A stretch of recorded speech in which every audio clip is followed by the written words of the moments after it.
So let's pick up where the last video left off. And so they saw a game/debate.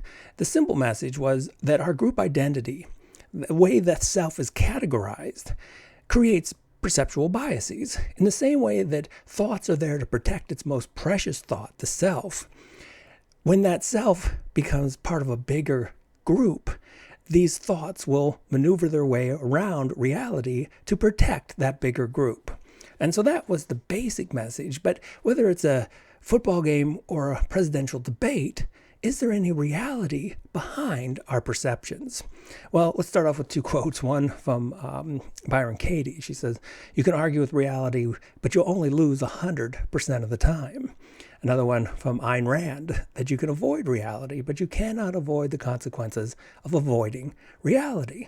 So this video is all about, yes, there is a reality, but no one seems to care much these days. And that's because of the influence of the mind and how much thoughts have been elevated above reality itself. And so let's start with the story. Keanu Reeves was being interviewed, and he told a story about going to a director's house.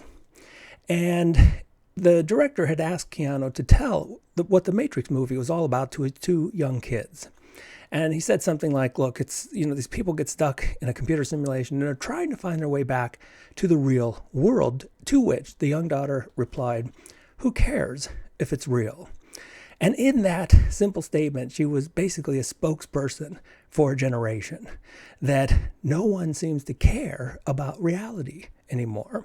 So what is reality? Well, what could we define it as except immediate conscious experience? The here and now, the thing that you are conscious of, or consciousness itself.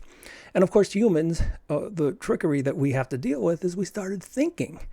And as I've talked about in other videos, thoughts are when we have a conscious experience, but we transform it into a mental simulation. We take that real experience and then we imitate it as a mental thought. But that's not just the trickery. The trickery is when we elaborate it or we edit it.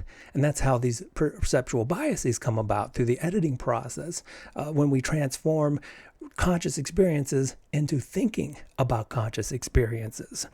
And that's why we have meditation and mindfulness. That's why it's so popular. Our ancestors didn't meditate or practice mindfulness because most of the time they were in the real world. It's only recently that we've become obsessed with thinking. The thinking now is starting to kill off the real world altogether.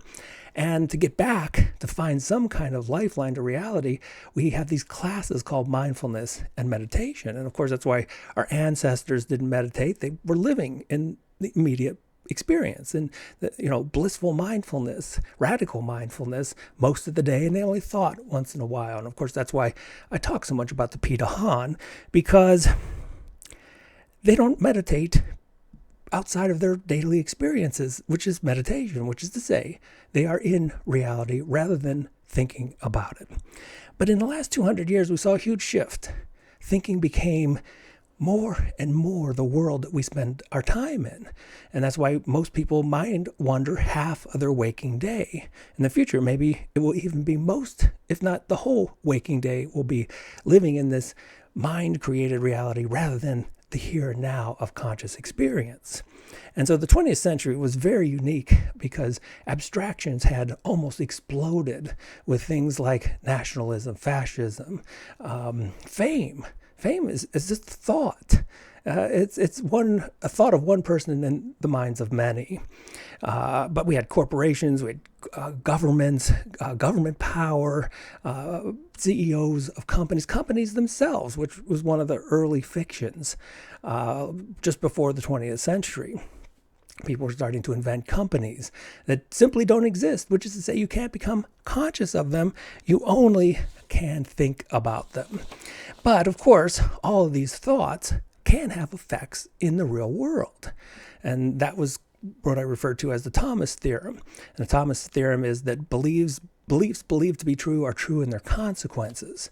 And so all of these thoughts, work their way into the real world like a ghost somehow coming alive in reality, because beliefs can have effects in the real world if we believe in them. And that's what the tragedy of the 20th century was all about. So 100 million people killed because of war, but 250 million people were killed by their own government. How in the world can we explain this? Well, ideas have become elevated to such a level above reality itself that now we no longer worry about the consequences in reality. What we want to survive is the belief. And usually this is some nation, which is an idea above the real people that make it up. And of course, like before, we've got all kinds of rationalizations to protect the idea. And whether it's got to crack a few eggs to make an omelet, or you got to cut a finger off to save a hand, the thinking mind is so good at coming up with excuses because it knows with absolute certainty, or it thinks it knows with absolute certainty, its way to utopia. It knows the perfect civilization if it just has a chance to let it manifest in the real world. And so that's the particular place we are in human evolution. The 20th century wasn't a battle of war between countries. It was a war between ideas trying to overtake reality itself. And now we find ourselves in a position where we no longer care if it's real.